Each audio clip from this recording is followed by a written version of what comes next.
Hello friends, welcome to our channel from scratch. இன்றைக்கி நம்ம சேனலில் கிராஃப்ட் சேனலாக வச்சுருப்பாங்க இல்லையா, அவங்களுக்கு ஒரு பெரிய பிரச்சனை தலைவலியாக அமைகிறது வந்துட்டு பேக்ரவுண்ட் தான். நான் வந்துட்டு இந்த மாதிரி ஒரு கார்ட்போர்ட் தான் பேக்ரவுண்டுக்கு யூஸ் பண்ணிகிட்ருக்கேன். அந்த கீழே இருக்கிற போர்ஷன் அழுக்காக மேலே இது மாதிரி ஒரு ப்ரௌன் ஷீட்டை வச்சு அதை செலோ டேப் போட்டு ஒட்டிட்டு அதுதான் வந்து பேக்ரவுண்டாக யூஸ் பண்ணிகிட்டு இருந்தேன். இன்றைக்கி வந்துட்டு நம்ம பேக்ரவுண்ட் நம்மளே க்ரியேட் பண்ணலாம் அப்படின்னு சொல்லிட்டு இந்த கார்ட்போர்டை தான் வந்துட்டு நான் எடுத்திருக்கேன். இந்த பெரிய கார்ட்போர்டில் வந்துட்டு இது மாதிரி ஒரு பீஸ் ஆஃப் கார்ட்போர்டை ஃபெவிபாண்ட் அப்ளை பண்ணி இது மாதிரி ஒட்டிக்கிறேன். எனக்கு என் சிஸ்டரும் வந்துட்டு ஹெல்ப் பண்ணிகிட்டு இருந்தான். அதுக்கப்புறம் அந்த இன்னொரு பேலன்ஸும் ஸ்பேஸு கவர் ஆகிறதுக்கு இன்னொரு சின்ன கார்ட்போர்டு ஒட்டிக்கிட்டு அதுக்கு கீழே ஏதோ இது மாதிரி நீளமான ஒரு கார்ட்போர்டில் ஃபெவிபாண்ட் அப்ளை பண்ணிட்டு ஏதோ இது மாதிரி ஒட்டிக்கிறேன். முன்னாடி ஒட்டினதுக்கு வந்துட்டு கொஞ்சம் வந்துட்டு கேப் இருக்கிற மாதிரி வந்து ஒட்டுங்க. கொஞ்சமாக கேப் இருந்தால் போதும், அது மாதிரி வச்சு வந்து ஒட்டுங்க. அதுக்கப்புறம் அதுக்கு கீழே இது மாதிரி வந்துட்டு பெரிய ஒரு கார்ட்போர்டு எடுத்திருக்கேன். அதுலேயும் க்ளூ அப்ளை பண்ணிட்டு இது மாதிரி வந்து ஒட்டிக்கிறேன். எனக்கு வந்துட்டு நீளமான கார்ட்போர்டு வந்துட்டு கிடைக்கல, அதனால தான் இது மாதிரி பீஸாக வந்துட்டு நான் யூஸ் பண்ணிகிட்ருக்கேன். உங்களுக்கு நீளமாக கிடச்சிது அப்படின்னா நீங்கள் நீளமாக இருக்கிறதே வந்து யூஸ் பண்ணிக்கலாம். எங்கிட்ட நீளமாக இல்லாதனாட்டி இது மாதிரி சின்ன பீஸை வந்துட்டு ஒன்று சேர்த்து வந்துட்டு ஒட்டிகிட்ருக்கேன். அது கொஞ்ச நேரம் வந்துட்டு தேய்ச்சி விடணும், அப்போ தான் வந்து ஃபெவிபாண்ட் ஒட்டும். நீங்கள் வந்துட்டு க்ளூ கன் கூட யூஸ் பண்ணிக்கலாம், ஹார்ட் க்ளூ யூஸ் பண்ணிக்கலாம். அப்படி இல்லை அப்படின்னா அதுக்கு மேலே ஏதாவது ஒரு வெயிட்டான பொருள் வச்சுக்கோங்க.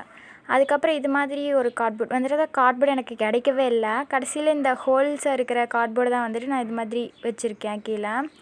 அதுக்கு மேலே அந்த ஹோல்ஸை ஃபில் பண்ணுறதுக்காக சின்ன ரவுண்ட்ஸ் செஞ்சு அந்த ரவுண்ட்லேயும் க்ளூ அப்ளை பண்ணி இது மாதிரி வந்து ஒட்டிக்கிறேன்.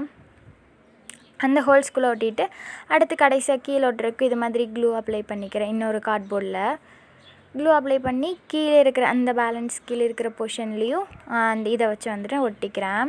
ஒட்டிட்டு அதுக்கு பக்கத்தாண்டியும் வந்து இன்னொரு பீஸ் ஆஃப் கார்ட்போர்டு எடுத்து அதுலேயும் க்ளூ அப்ளை பண்ணி நான் வந்து ஒட்டிக்கிறேன். இதெல்லாம் ஒட்டினதுக்கப்புறம் கொஞ்சம் நேரம் வந்துட்டு நல்லா பிடிச்சிருங்க, அப்போ தான் நல்லா ஒட்டும். அதுக்கப்புறம் இது மாதிரி ஒரு பவுலில் பிளாஸ்டர் ஆஃப் பாரிஸ் எடுத்துக்கிறேன். கொஞ்சம் நிறையவே வந்து எடுத்துக்கோங்க. கொஞ்சம் நிறைய பிளாஸ்டர் ஆஃப் பாரிஸ் எடுத்துகிட்டு அதுக்கப்புறம் அதில் நான் என்ன பண்ணுறேன் அப்படின்னா கொஞ்சம் தண்ணி வந்துட்டு ஊற்றிக்கிறேன். ஃபஸ்ட்டு கொஞ்சம் இது மாதிரி தண்ணி ஊற்றிக்கோங்க. கொஞ்சமாக வந்துட்டு ஊற்றுங்க. எவ்வளோ அளவுக்கு வேணுமோ அந்த அளவுக்கு வந்துட்டு நம்ம ஊற்றிக்கணும். கொஞ்சமாக ஊற்றிட்டு இந்த மாதிரி வந்துட்டு மிக்ஸ் பண்ணிக்கோங்க. ஊற்றும் போது கொஞ்சம் கீழே கார்ட்போர்டில் பட்டுருச்சு, பட் இருந்தாலும் பரவாயில்ல.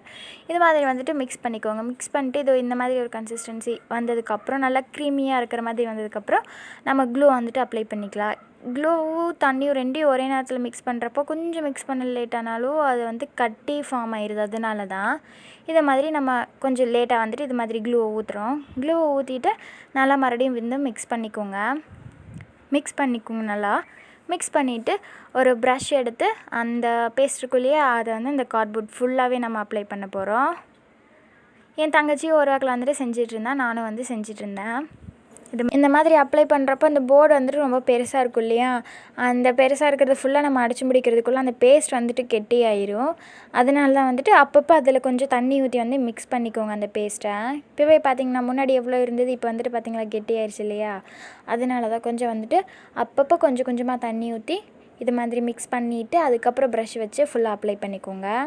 அந்த நம்ம செஞ்சுருந்தோம் இல்லையா அந்த போர்ட் ஃபுல்லாக வந்துட்டு அப்ளை பண்ணிவிட்டு காய வச்சுக்கோங்க. காய வச்சதுக்கப்புறம் மேலே அந்த சின்னதெல்லாம் இருக்கும் இல்லையா, அது மாதிரி தூசியெல்லாம் எடுக்கிறதுக்கு இது மாதிரி ப்ரஷ் வச்சு ஃபுல்லாக வந்துட்டு நான் தேய்ச்சி எடுத்துக்கிறேன். தேய்ச்சி எடுத்ததுக்கப்புறம் நான் அதில் பெயிண்ட் பண்ணுறேன். ப்ரௌன் கலர் பெயிண்ட் தான் பண்ணுறேன். நீங்கள் ஒயிட் கலர் கூட பண்ணிக்கலாம். ஒயிட் கலர் பேக்ரவுண்டு சூப்பராக தான் இருக்கும். இல்லை அப்படி இல்லைன்னா உங்களுக்கு பிடிச்ச கலர் வந்துட்டு நீங்கள் பண்ணிக்கலாம். பட் இதுக்கு வந்து ப்ரௌன் கலர் சூப்பராக இருக்கும். அதனால் இது ஃபுல்லாகவே நான் ப்ரௌன் கலர் வந்து கொடுத்துக்கிறேன். அந்த போர்ட் ஃபுல்லாக வந்து நான் ப்ரௌன் கலர் கொடுத்துக்கிறேன். இந்த மாதிரி ஒரு பெரிய ப்ரஷ் வச்சு கொடுத்தீங்க அப்படின்னா ஈஸியாக இருக்கும். அதுவும் இல்லாமல் அது பெரிய ப்ரஷ்ஷில் அடிக்கும்போது ஒரு டெக்ஸ்சர் வந்துட்டு க்ரியேட் ஆகாது, வந்துட்டு பார்க்குறதுக்கு சூப்பராக இருக்கும்.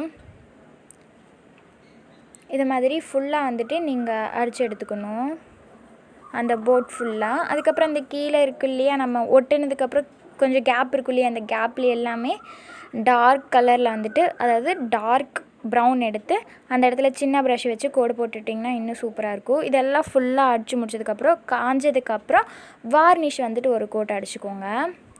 இதை வந்துட்டு நம்மளோட பேக்ரவுண்ட் வந்து ரெடி ஆயிடுச்சு. எங்களுக்கு பிடிச்சிருந்தா ட்ரை பண்ணி பாருங்கள். And we love to create crafts, plant trees, save life and never forget to subscribe.